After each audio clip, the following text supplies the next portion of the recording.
Hello, everyone, and welcome to the first episode of NeuroSpicy at Work. In this podcast, we're going to be talking about what it really is like being neurodiverse, being whether autistic or ADHD or any other denomination of being neurodiverse in the workplace. The reason we're having this podcast is because we have an entire segment of people that are coming into what I believe to be a wave of autistic burnout, people who have worked with technology and the digital changes that it brought for the last few years. What we see in the workplace is a great amount of stigma around these topics and very little in the way of the support and accessibility needs that all of us that are neurospicy at work deserve in order to marry our new reality of neurodiversity being accepted yet not yet recognized, supported, or respected in a way that it should be. We've put these conversations together so that we can keep it real, tell our lived experiences as autistic people, and our tips and tricks and solutions as those that are living and breathing this lack of equality for those that are neurodiverse as compared to those that are neurotypical. Come listen to us, subscribe, and come get involved in the dialogue yourself. Hello, everyone. And we don't have a good intro. We never have great intros for these things. Part of the charm of doing podcasts off the cuff. If we didn't, we would never have podcasts done these days. Let's face it, in a world as busy as ours. I have the most amazing of guests. She modestly only recommended herself as Amanda, but everyone knows who Professor Dr. Amanda Kirby is. And in the world of understanding diversity from the prism of being autistic at work, you're one of the biggest names. So thank you so much for accepting our invitation. I will add a proper intro in front of this, but we were just getting in the meat of it, which was we were just checking in with each other, and I was rephrasing that I've been kind of outed as autistic at work without assuming that identity as much as I would have liked to, and we were just jumping in that. What have you found? Is being autistic, first of all, kind of in the workplace? You're not saying that's a thing today. You wrote a book called that. I'm running a podcast called that and a foundation called that. And being neurodiverse and neurospicy, being different at work is hard from all points of view. So what have you found? Well, I think it is. I think at the moment we're in this sort of mixed place and space because we're being expected to disclose or reveal or share.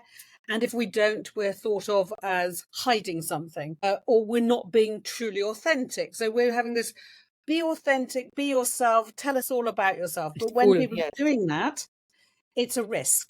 It's a risk to them because they're not sure about the response that somebody might have. And if the response is bad, then it leads to feelings of shame. That what have I done? I did this and now the response wasn't very good. So we're in this sort of interim space where people have got awareness but not so sure about next actions. And the actions might be amazing or they may not be. I think that's the challenge. Right.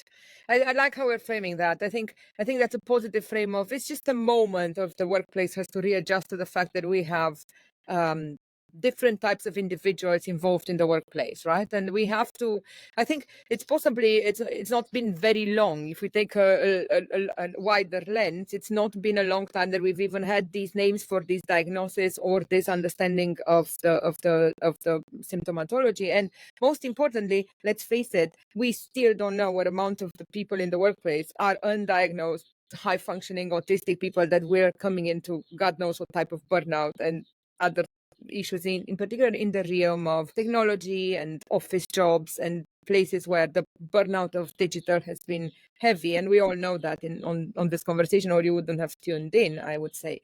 But what you have found in the last few years is that, and what I find your presence incredibly soothing, is that you have the credentials and the body of research for people to listen attentively.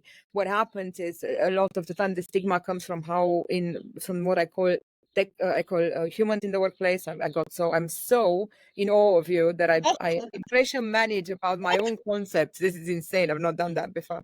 So I think what we see is a lot of this lack of diagnosis, a lot of this kind of in conjunction with the moment in time where the population at large is getting diagnosed a lot more than ever. We've got an intersection that I don't think has happened for ever before, right? We've got medical models where we've said, this is autism, this is ADHD, this is dyslexia, this is dyspraxia, etc. Okay. So we've got the health professionals going, right, we understand that all of this stuff isn't as clean as that and things overlap and we need to understand people.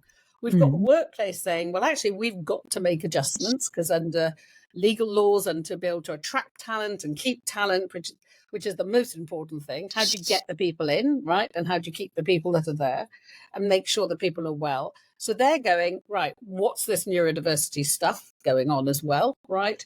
And then you've got parents coming through as well, who are going, and females. And then we've got this swathe of females who were misdiagnosed and misunderstood, who are coming on going, saying, well, do you know what? I've grown up and I think when I look back, I didn't have the label, I didn't get the diagnosis, I didn't get the support. And they're going through, and men as well, of all genders, who are going, I wasn't identified and I wasn't supported. And they're going through their own grief reactions, resorting who they are and thinking about their own identity and their own identity formation. So we've got this sort of thing going on in bubbles all over the place, and people have got different stages of readiness to have those conversations. So if you've got a diagnosis and you've only gained it when you're an adult, you might be going, look, it's if only I'd known, when I was a kid, if only our conversation at this house is a lot about that. Our kids are autistic and they have all kinds of rights and boundaries and expectations of their experience as autistic. And we are autistic, and we were like, every day we have at least one head shake going like, that's just not fair at the end of the day, but I understand where you're coming from. So we're coming from different places and spaces and different experiences. And then you've got people coming into the workplace who might have grown up, had support, had intervention, who go, look, this is me, and are very happy with their own skin and have got the language to articulate their strengths and what their support needs might be, and they're confident to do so. So we've got this, and attention, at the top with senior leadership going, I'm not so sure about this EDI stuff. We've had enough of it now. I have theories on why that tension exists. I have theories about fear, and at the higher we get to the top, I have theories about fear of autistic unmasking in public that I've seen execs have. I have theories of why that's happening at the top. But you're absolutely, sorry to interrupt you, but absolutely carry on this tension in the workplace, this new swell of new people that are coming in with an expectation of their experience in the workplace because they've been this person coming against, and this is coming very early, isn't it? I was saying on a podcast just the other day that we expected to be that old guard in 10, 20 years, but we are that old guard now, today. Yeah. So we've got senior leadership are going, okay, I need to do something. The senior leadership board isn't diverse enough. We know that, from a gender, intersectional perspective, so they're not there. The way we construct our meetings, workplaces is still very neurotypically designed, right? So we've got a training need, we've got an awareness need, we also need we do an acceptance need, but we also need to sort of go, let's get to the core of this. And this is about communication and shared communication. So if we're going to move forward, it's not about being experts in autism, ADHD, dyslexia, dyspraxia for every manager in every workplace, because that's never going to happen. You don't expect people to do that. They don't have to be experts in asthma and eczema and a variety of other things. So, but they do. What we need to do is to improve shared communication. I could absolutely hug you. I know it would be inappropriate, but it just feels like you have taken it from the middle of my chest. I've been saying this for the last 10 years in desperation, saying we need to erase our communication issue by bringing it back to the lowest common denominator, which is the humanity of all of us, the name of each emotion, because there are 10 of them, for the love of God, and the willingness to have that conversation. And that this lack of humanity really is what's missing in the workplace. Until we find a way to get it, we're not going to fix any of our D&I problems, notwithstanding this neurodiversity one. I think the neurodiversity, there's no, in my view, and I know that's controversial, I think the workplace is lucky it has the neurodiverse people that it does, that are not going to stand by and allow them to have even more naked emperors and even more personas of being professional that allow them to put a mask on and not engage, having kind of canaries of neurodiversity and neurospicy individuals in the workplace who will just not put up with the status quo is maybe what's going to bring it out, in conjunction with this new wave, like you say, of people that have come into the workplace, in particular in most, our podcast is listened to around the world. That's not the case everywhere. I know that there are massive differences between the UK, Europe, the US, and so on. But with that said, the social structures you have in place in those places are what's going to inform the rest of the workplace. And I think what it becomes scary, at least to me, is when those tenets of social structure are shaky and they are not respectful, I think, of the idea of neurodiversity. That's what's more problematic. I think it's about being respectful and curious of each other, right? And when you're then respectful and curious of each other, you start to say, I didn't understand. You don't say, you didn't understand me. And that's a very different approach, which is when I say, how do we solve the problems, not how are you going to solve your problem? And we change the language. And that is, it doesn't matter what the label is of the person, starting from a level of respect.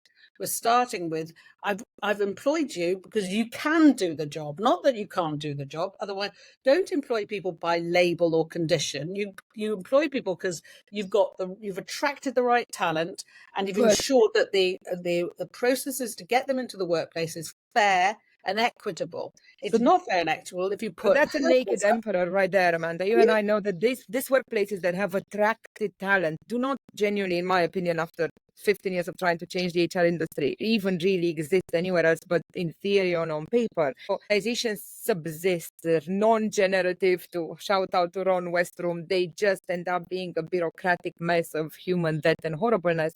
And that's when you have to fall back on the next layer, in my mind, which is the society layer. But what happens there is, and I think a lot of the corporation tone you have in different geographies depends very much on how that acceptance layer happens at a more wide layer, if you wish, in society. And that brings me to asking you, how do you see the role of social media in acceptance of neurodiversity at work? I've seen an immense swell over the last 2 or 3 years. I say sometimes the equivalent of a PhD in 6 months of TikTok if you try hard enough. Oh, I know. What do you think?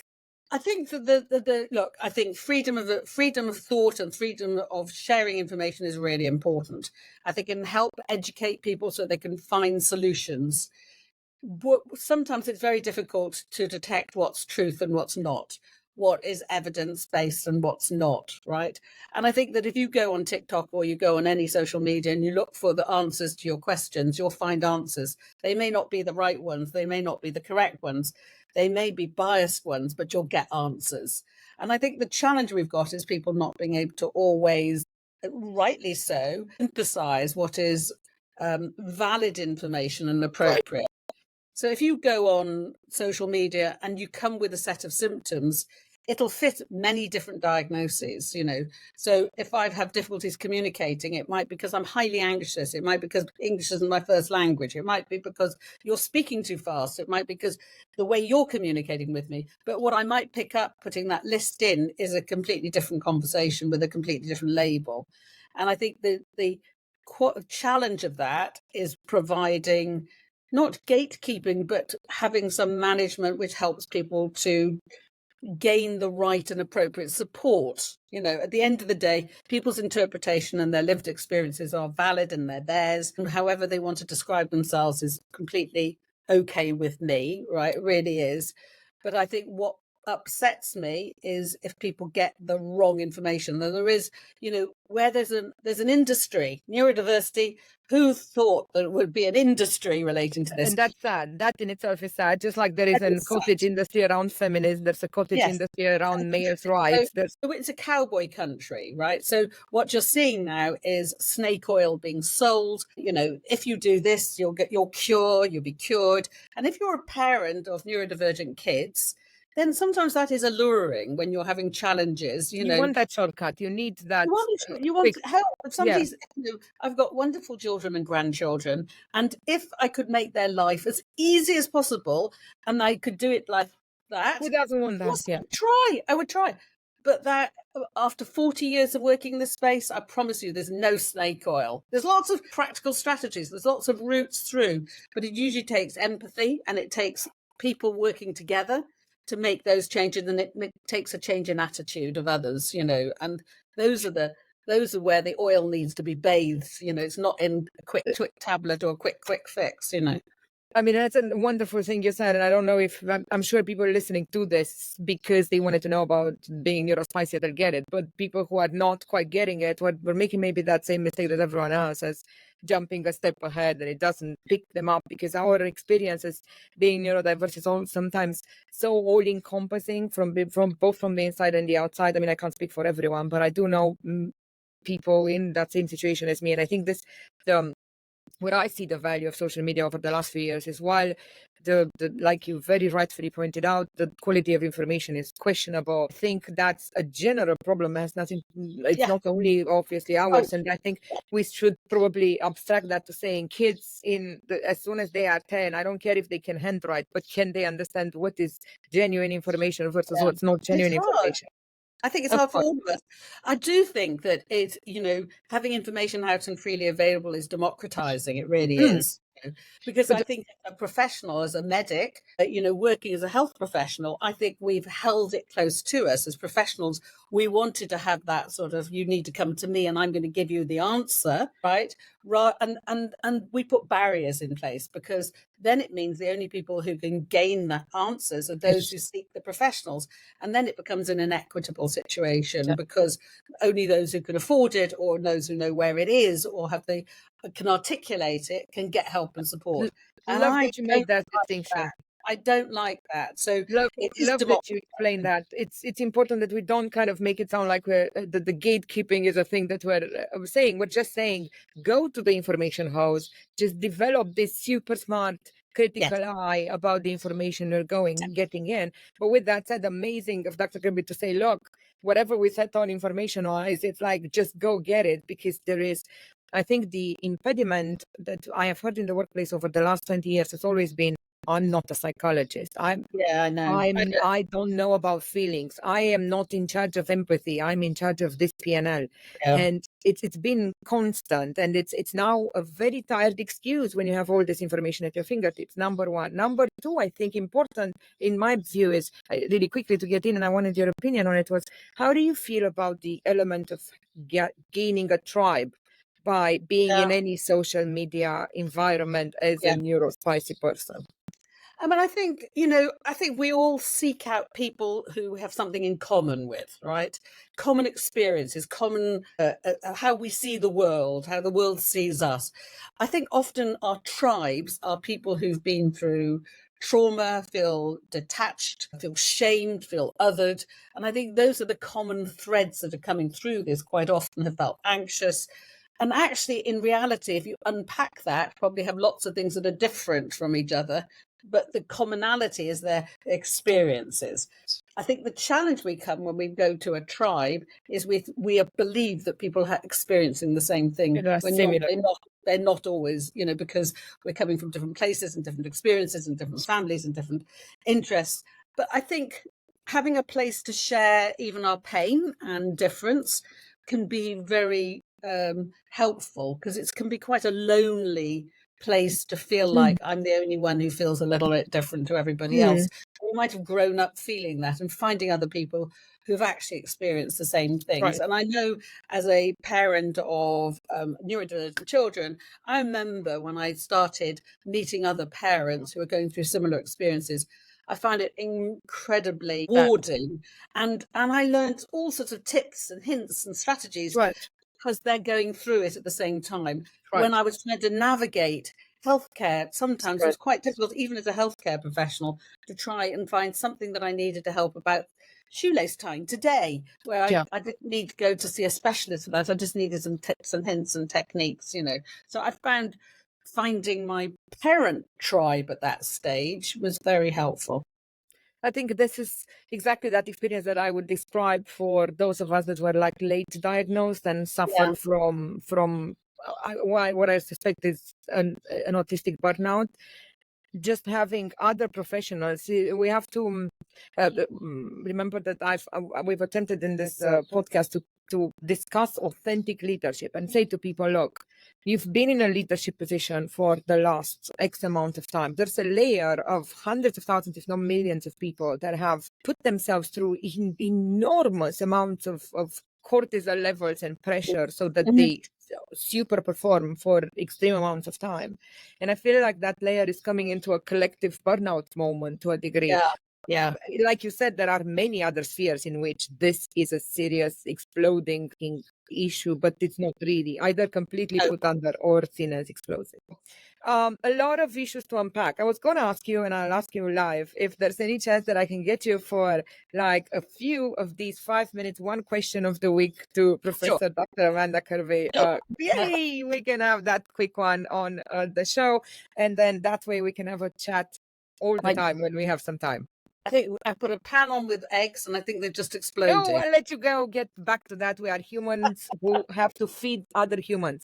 So thank you so much for today, Amanda. And we'll speak very soon. Okay. Thanks very much indeed. Happy to meet you. Bye. Bye. That's it for today. Thank you for joining us. Don't forget to subscribe and to tell others to listen to our NeuroSpicy Work podcast.